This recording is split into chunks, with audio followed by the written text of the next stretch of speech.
The courthouse van's engine roared to life, jolting me awake as the world outside blurred into streaks of rain and regret. I was 28, broken, and handcuffed in the back, my life unraveling faster than I could plead guilty.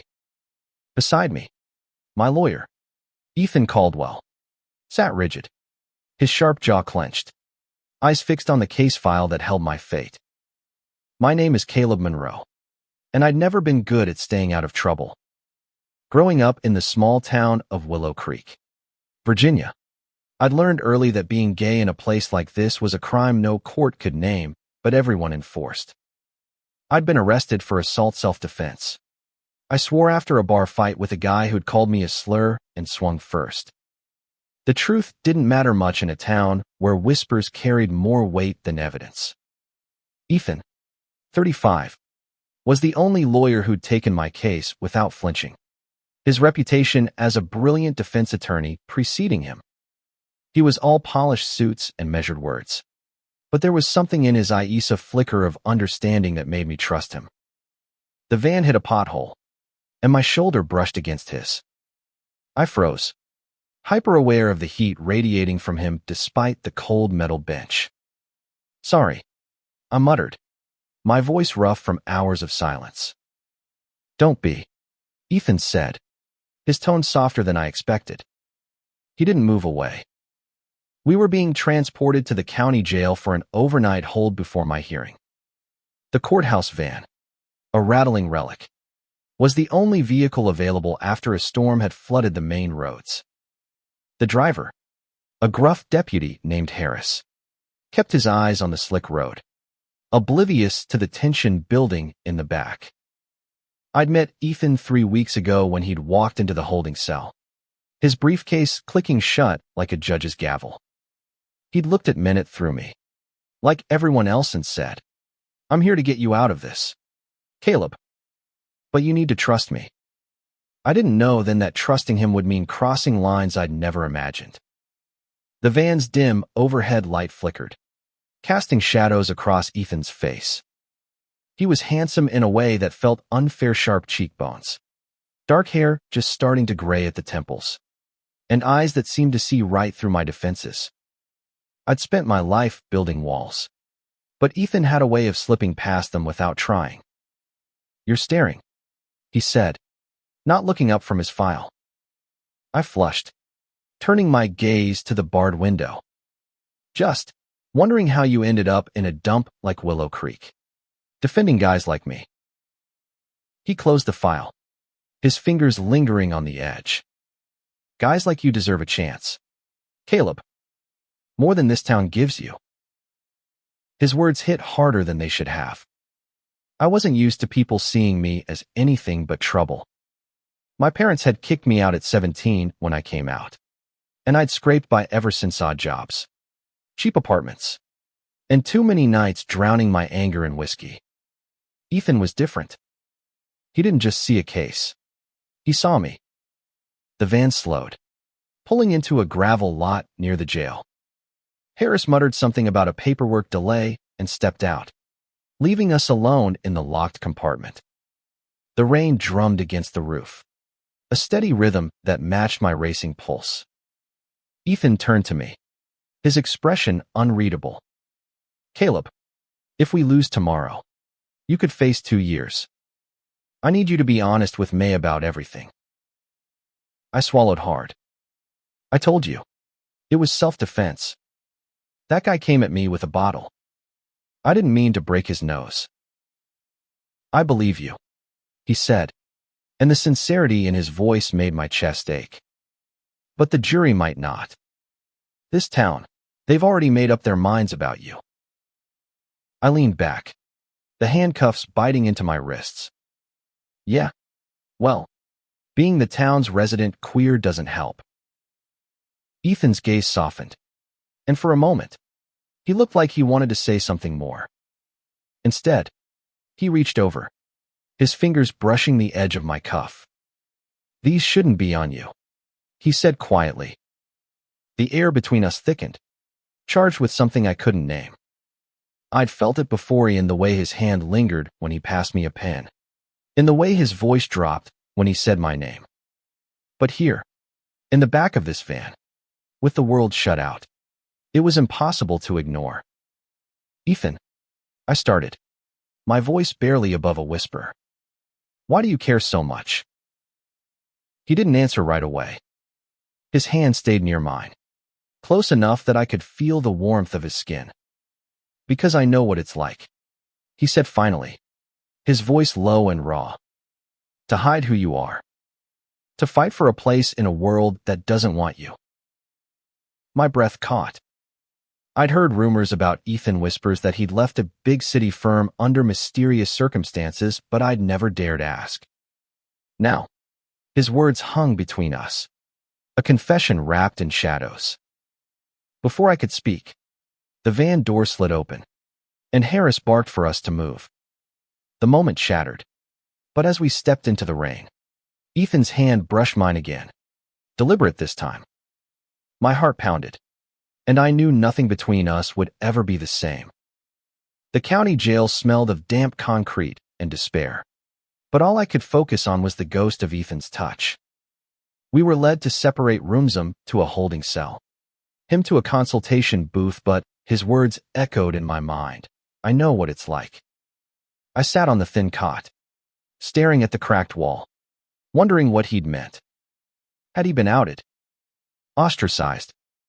Or was he still hiding, like I'd done for years?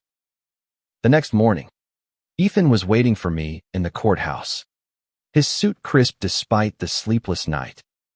His eyes met mine as I was let in, still cuffed, and I saw something new in them: resolve. Maybe. Or defiance. The hearing was a blur of legal jargon and hostile glares from the prosecutor, a woman named Linda Voss who seemed to take my existence personally.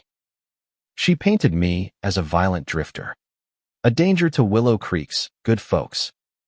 Ethan countered every point with precision, his voice steady but fierce, like he was fighting for more than just my freedom. When the judge granted a recess, Ethan pulled me into a side room. They're pushing for a plea deal, he said, loosening his tie. 1 year. Probation after. It's better than risking a trial. I shook my head. I'm not pleading guilty to something I didn't start. His hand grazed my arm, a fleeting touch that sent a jolt through me. I know, Caleb. But if we fight and lose, it's worse. I'm trying to protect you. Protect me. I snapped, frustration boiling over. You think I haven't been fighting my whole life? I'm tired, Ethan. Tired of being the town's punching bag. He stepped closer, his voice dropping. You think I don't get that? I left D.C. because I couldn't keep pretending to be someone I'm not. I came here to start over. But then I met you. And he stopped, his breath uneven. And what? I pressed, my heart racing. He looked away, jaw tight. You make it hard to stay professional. The air crackled between us. I wanted to push, to demand answers. But the bailiff knocked, summoning us back. The rest of the hearing dragged, with Voss hammering at my character. Ethan fought back, but I could see the strain in his eyes. When the judge adjourned for the day, I was sent back to the jail, but Ethan promised to visit later. That night, he came to my cell, his briefcase left behind. I shouldn't be here, he said, sitting across from me. But I couldn't leave you alone tonight. Why? I asked, my voice raw. What's this about, Ethan? He leaned forward, elbows on his knees. I've spent years keeping people at arm's length. I thought it was safer. But you're different. You're real. I swallowed hard, the weight of his words sinking in. You don't know me. I know enough, he said, his gaze locking onto mine. I know you're brave, even when you're scared. I know you've been hurt, but you still fight. And I know I'm crossing a line right now, but I can't stop. My pulse thundered. I wanted to reach for him, to close the distance. But the bars between us felt like a metaphor for everything he passed. His restraint. The town's judgment. What happens if we cross it? I whispered. He smiled. A sad, beautiful thing. We find out together. The next day, the van ride back to the courthouse was quieter, but the tension between us was a live wire. Harris was driving again, humming to himself, oblivious. Ethan sat closer this time, his knee brushing mine. I didn't pull away. In court, Ethan was relentless, dismantling Voss's case piece by piece. He called a witness, a bartender who'd seen the fight, and her testimony backed my story. For the first time, I felt hope. But Voss wasn't done. She dug up my juvenile record, twisting minor incidents into proof of a pattern of violence. The judge's face hardened, and my stomach sank. During a break, Ethan pulled me aside again. "We're not done yet," he said, his hand on my shoulder. "I'm not giving up on you." I looked into his eyes, seeing the man behind the lawyer, someone who'd fought his own battles, who'd chosen to stand by me when no one else would. "Ethan," I said, my voice breaking, "if we lose, I need you to know, you're the first person who's ever made me feel like I'm worth fighting for." His breath hitched, and for a moment, I thought he'd kiss me right there. Instead, he squeezed my shoulder, his voice low. "We're not losing, Caleb. Not today." The courtroom felt like a pressure cooker, every word a spark that could ignite or extinguish my future. Ethan's defense was brilliant, but Voss was a bulldog, her closing argument dripping with disdain.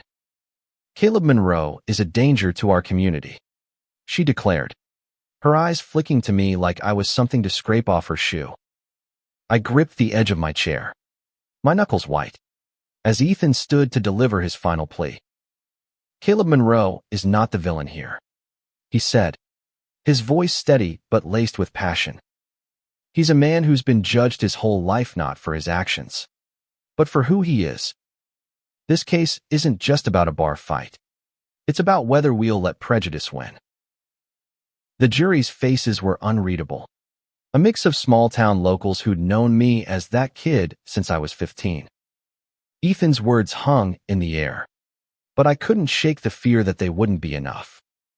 When the judge dismissed us to await the verdict, I was led back to the van, Ethan at my side. This time, Harris was distracted, arguing with another deputy outside. The van's door was left ajar, and for a moment, it was just us, the rain-soaked world beyond forgotten. Ethan turned to me, his face inches from mine. "Whatever happens, Caleb, I'm with you." I searched his eyes, finding a vulnerability I hadn't seen before. "You mean that?" He nodded, his hand finding mine, fingers intertwining despite the cuffs. The touch was electric, grounding me in a way nothing else had. "I've spent my life running from this," he said, his voice barely audible. "From feeling too much. But with you, I can't run anymore." Before I could respond, he leaned in, his lips brushing mine. The kiss was tentative at first, then desperate, a release of everything we'd held back.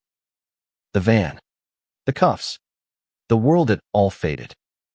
There was only Ethan, his warmth, his breath, the way he made me feel seen.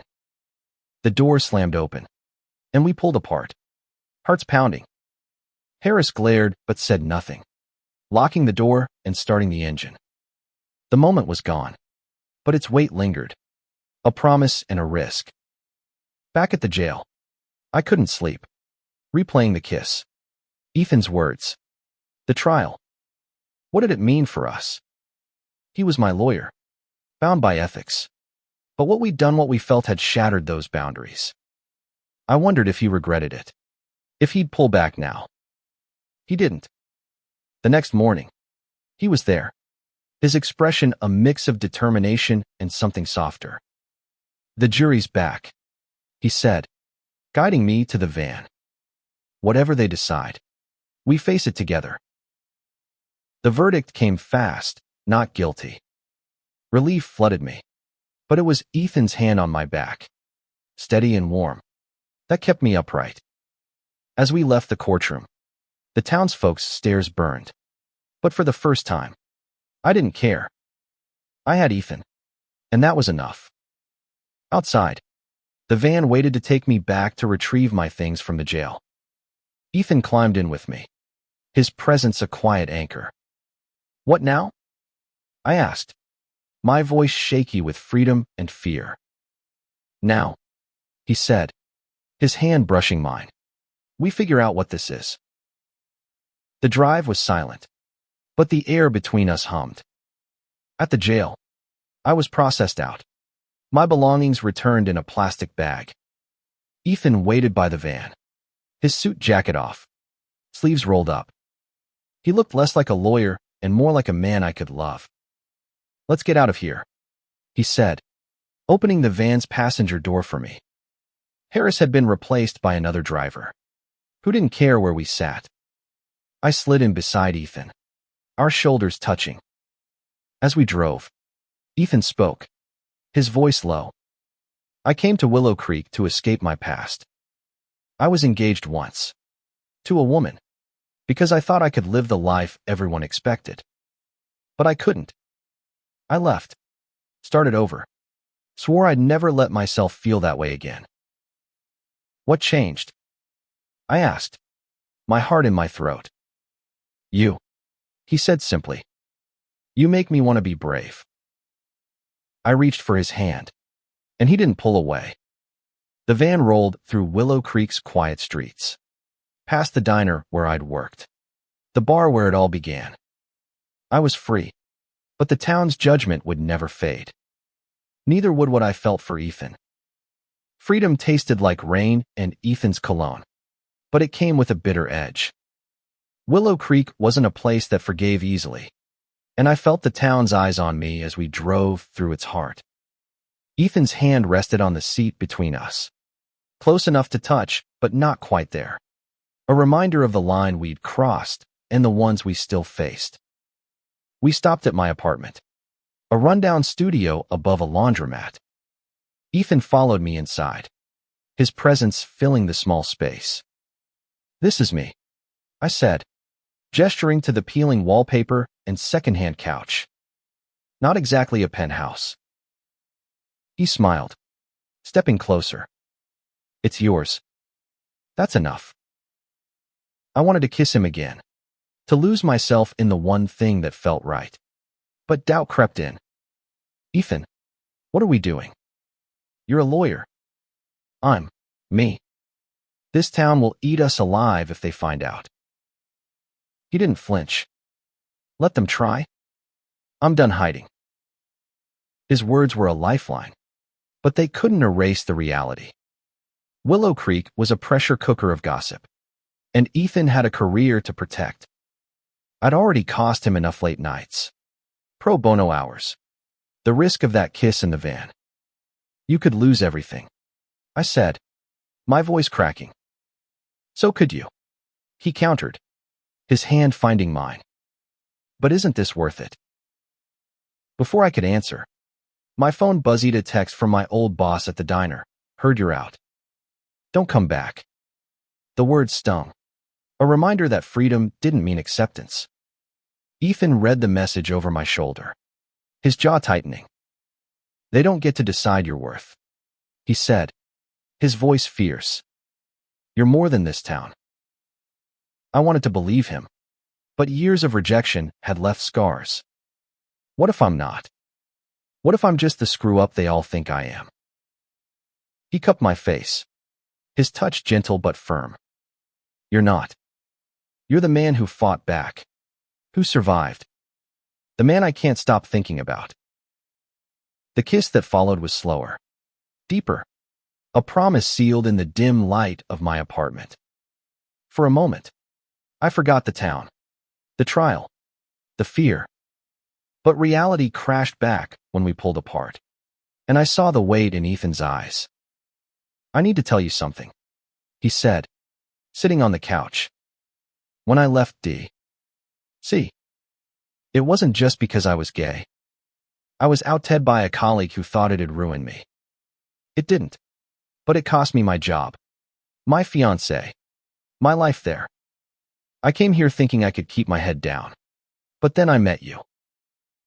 I sat beside him, our knees touching. "Why didn't you tell me?" "Because I was afraid," he admitted.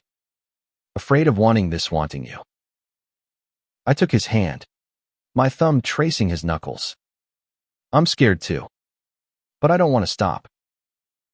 We stayed like that, talking until the sky darkened, sharing pieces of ourselves we'd kept hidden. Ethan told me about his childhood in a strict family, his years of denial, the freedom he'd found in D.C. before it all fell apart. I told him about my parents' rejection, the nights I'd slept in my car, the hope I'd clung to despite it all. The next day, Ethan drove me to the diner to confront my boss. The place was busy, locals glancing up as we entered. My boss, a burly man named Tom, crossed his arms. "You're not welcome here, Caleb." Ethan stepped forward, his voice calm but lethal. "You're firing him because of who he is, not what he's done. That's discrimination. Tom, I can make this a problem for you." Tom backed down, muttering an apology, but I didn't want the job back. "Let's go," I told Ethan, my hand brushing his as we left. Outside, he pulled me into a hug, uncaring of the stares. "You didn't have to do that," I said. "Yes, I did," he replied. "You're worth fighting for." That night, we went to his Placia's small house on the edge of town, tidy but lived in. We cooked dinner, laughed, and for the first time, I felt like I belonged somewhere. But as we sat on his couch, his phone rang. It was Voss, the prosecutor, her voice sharp through the speaker. "Caldwell, we need to talk. About you and your client." Ethan's face paled as he hung up the phone, Voss's words lingering like a storm cloud. "She knows," he said, his voice tight. "Someone saw us in the van. She's threatening to report me for ethics violations." My stomach dropped. "Because of the kiss?" He nodded, running a hand through his hair. "It's a conflict of interest. If she pushes this, I could be disbarred." Guilt clawed at me. I'd known crossing that line was risky, but I hadn't thought it could destroy him. "This is my fault," I said, standing. "I should go?" Ethan grabbed my wrist, pulling me back. "No. This isn't on you. I made a choice, Caleb. I don't regret it." "But your career isn't everything," he interrupted, his eyes fierce. "You are." His words should have been a comfort, but they only deepened my fear. Ethan had given up so much already, his life in D.C., his safety net. I couldn't let him lose more. "We need to be careful," I said. "No more risks." He agreed, but the tension between us shifted. Every touch, every glance felt like a stolen moment, shadowed by the threat of exposure. Over the next few days, we kept our distance in public, meeting only at his house or my apartment. But Willow Creek was small, and gossip spread like wildfire. Whispers followed use at the grocery store, the gas station, the library where I'd started looking for jobs. Ethan was under scrutiny too. Voss had filed a formal complaint with the state bar, claiming his personal involvement with me compromised my case. He spent hours preparing a defense, his stress palpable. I tried to support him, cooking dinners, listening when he vented, but the weight of it all was crushing. One night, as we lay in his bed, the moonlight spilling through the window. I traced the lines of his face. What if we left? I asked. Started over somewhere else. He turned to me, his expression torn. I've thought about it. But running feels like letting them win. They're already winning, I said, my voice breaking. They're tearing us apart. He pulled me close, his lips brushing my forehead. No one's tearing us apart. Not Voss. Not this town. Not anyone. But the pressure didn't ease. The bar investigation loomed, and Ethan's colleagues began to distance themselves. I took a job at a warehouse outside town. Grueling work that left me exhausted but kept me out of Willow Creek's crosshairs. Ethan insisted on driving me home each night, his protectiveness both comforting and painful. One evening, as we sat in his car, he got another call from Voss. She's pushing for a hearing, he said, his voice hollow. If I lose, I'm done. I reached for his hand, my heart aching. Then let me talk to her. I'll tell her it was my fault, that I pushed you. No, he said sharply. You're not taking the fall for this. But I can't lose you, I whispered, tears burning my eyes. He cupped my face, kissing me fiercely. You won't. I promise. The next day, Ethan met with Voss. I waited at his house, pacing, my nerves frayed. When he returned, his expression was unreadable. She's willing to drop the complaint, he said. But there's a catch. What? I asked, dread pooling in my chest. She wants me to leave Willow Creek. Take a job elsewhere. Quietly. If I don't, she'll make sure the bar buries me. I felt like I'd been punched. She's blackmailing you. He nodded, his jaw tight. It's her way of keeping the town clean. She doesn't care about ethics, she just wants us gone. Anger surged through me, but so did guilt. Ethan had fought for me, risked everything, and now he was paying the price. What do we do? I asked. He took my hand, his grip steady. We decide together. But whatever happens, I'm not letting you go. That night, we talked for hours, weighing our options. Leaving meant starting over, but staying meant fighting a town that hated us. As dawn broke, Ethan looked at me, his eyes soft but resolute. I love you, Caleb. Whatever we choose, it's you and me. I love you. Ethan's words echoed in my chest.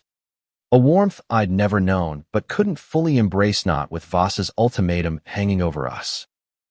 We sat at his kitchen table, coffee gone cold, as we mapped out our future. Leaving Willow Creek felt like surrender, but staying meant a fight we might not win.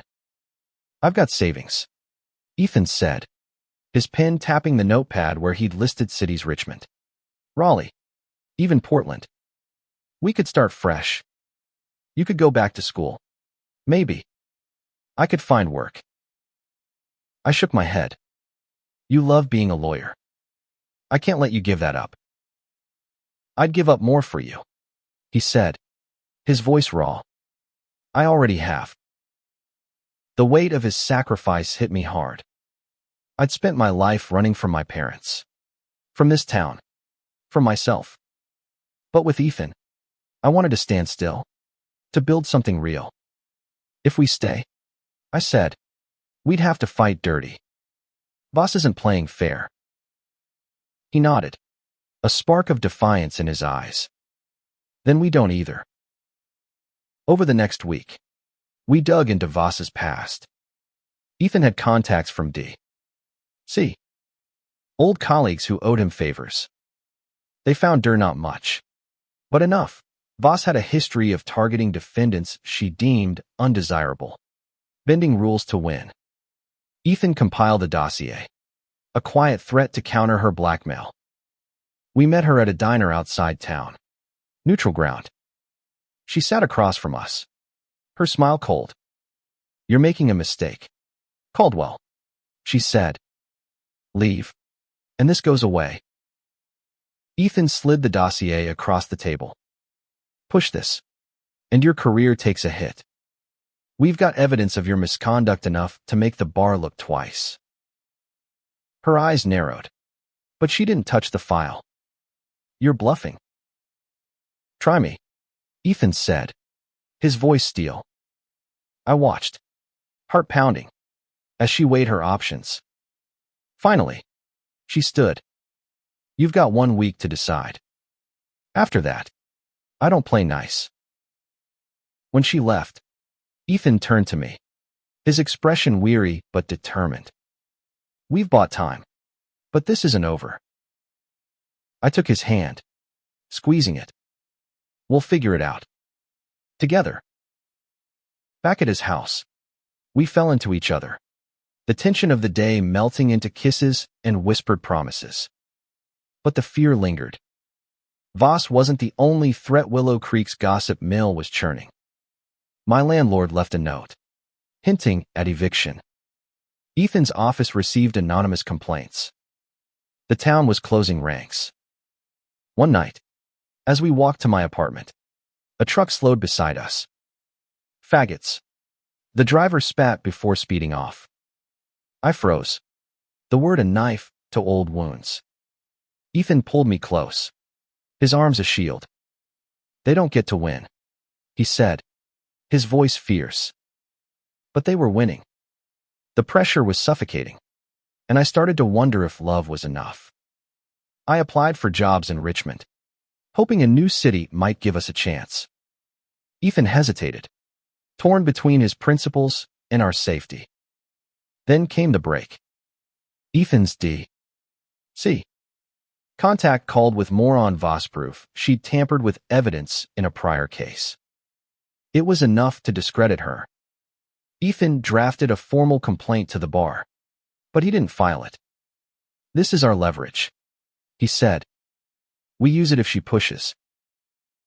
The week ended, and Voss backed off, her complaint withdrawn. But the victory felt hollow. The town's hostility hadn't faded, and Ethan's practice was struggling. Clients dropped him, citing reputation concerns. I saw the toll it took, the way he stared at his empty office, his dreams slipping away. I'm dragging you down, I said one night, my voice thick with guilt. He turned to me, his eyes fierce. You're the only thing keeping me up.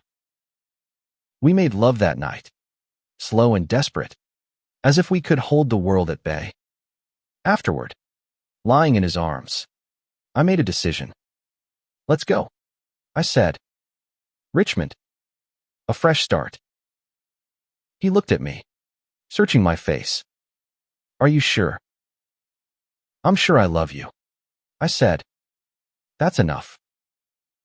Packing up my life took 1 day proof of how little I'd built in Willow Creek. Ethan's house took longer, each box a reminder of the life he'd tried to create here. We'd chosen Richmond, a city big enough to disappear in, small enough to feel like home. But leaving wasn't easy. Ethan's practice was his pride, and I was asking him to walk away. You're sure about this? I asked as we loaded the last box into his car. He took my hand, his grip steady. I'm sure about us. The drive to Richmond was quiet, the countryside blurring past. We stopped at a gas station halfway, and as Ethan filled the tank, I watched him his rolled-up sleeves, the way he squinted against the sun. I loved him, fiercely, but fear gnawed at me. What if we couldn't outrun Willow Creek's shadow? In Richmond, we rented a small apartment, a third-floor walk-up with a view of the James River. Ethan found work at a legal aid clinic, a far cry from his old firm, but enough to keep him fighting for people like me. I enrolled in community college, studying carpentry, something I'd always loved but never pursued. For the first time, I felt like I was building something, not just surviving. But the past didn't let go easily. A month in, Ethan got a letter from the Virginia Bar lingering inquiry tied to Voss's complaint. It was routine, they said, but it rattled him. I found him late one night, staring at the letter, his face drawn. "This is my fault," I said, sitting beside him. He shook his head. "It's theirs. Voss. Willow Creek, they tried to break us. They failed." I kissed him, soft and slow, trying to pour my strength into him. "We're okay," I whispered. "We're here." Life in Richmond wasn't perfect. Money was tight, and I struggled with classes, my dyslexia making every page a battle. But Ethan was there, reading with me, patient when I wanted to quit. We built a routine: morning coffee, evening walks, quiet nights where we'd talk about everything and nothing. I started to believe we could make it. Then came the call. Voss had been suspended, her tampering exposed by an anonymous tip, likely Ethan's D.C. contact. The bar inquiry against Ethan was dropped, his record clean. We celebrated with cheap wine and a dance in our tiny living room, his laughter a sound I wanted to bottle. But Willow Creek's reach lingered. Old acquaintances texted, warning me to stay away. Ethan's former clients spread rumors online, tarnishing his name. I saw the hurt in his eyes, the way he carried it quietly. "I don't regret it," he'd say when I asked. But I wondered. One evening, as we walked along the river, I stopped him. "Ethan, did I ruin your life?" He turned, his eyes soft. "You saved it. I was existing before you, Caleb. Now I'm living." His words healed something in me, a wound I'd carried since I was 17. I pulled him close, kissing him under the streetlights, uncaring of the passers-by. For the first time, I felt free, not just from Willow Creek, but from the shame I'd internalized. We started to build a community in Richmond: friends who didn't care who we loved, colleagues who respected Ethan's skill, teachers who saw my potential. It wasn't easy, but it was ours. And every night, when Ethan pulled me into his arms, I knew we'd made the right choice. A year later, Richmond felt like home. Our apartment was filled with small touches: me handmade shelves, Ethan's law books, photos of us laughing at a festival. We'd built a life, fragile but real, and I was learning to trust it. But the past had one last lesson to teach us. Ethan got a call from a Willow Creek reporter, writing a story on Voss's downfall.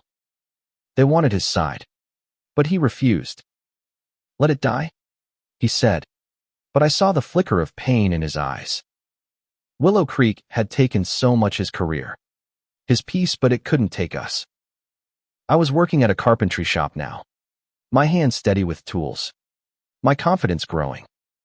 Ethan's clinic was thriving, his clients a mix of immigrants, veterans, and kids like I'd been. We were making a difference, together. One spring evening, we drove to the Blue Ridge Mountains, a weekend escape. As we stood on a lookout, the valley sprawling below, Ethan took my hand. "I want to marry you," he said, his voice steady. "Not today, not tomorrow, but soon. I want the world to know you're mine." Tears stung my eyes. I'd never thought I'd hear those words, not in a life that had tried so hard to break me. "Yes," I said, pulling him into a kiss. "The mountains are witness." Back in Richmond, we planned a futurious small wedding, a house someday, maybe a dog. The scars of Willow Creek faded, replaced by new memories. Ethan's smile when I aced a test, my pride when he won a case, our quiet nights tangled together. The reporter's story ran, painting Voss as the villain and Ethan as a hero who'd fought for justice. It brought calls from old colleagues, apologies from those who'd turned away. Ethan didn't need their validation, but I saw the weight lift from his shoulders. One night, as we lay in bed, I traced the lines of his face, You changed my life. I said. That van. That kiss, it was the start of everything.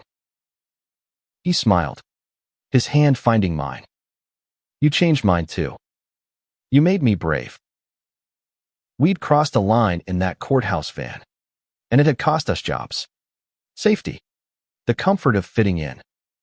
But it had given us more: love, purpose, a life we'd built together. Willow Creek had tried to break us, but we'd emerged stronger, our hands intertwined, our hearts unyielding. As I drifted to sleep, Ethan's arms around me, I knew the truth. We weren't just surviving. We were thriving. Two men who dared to love in a world that didn't always understand. And that was enough.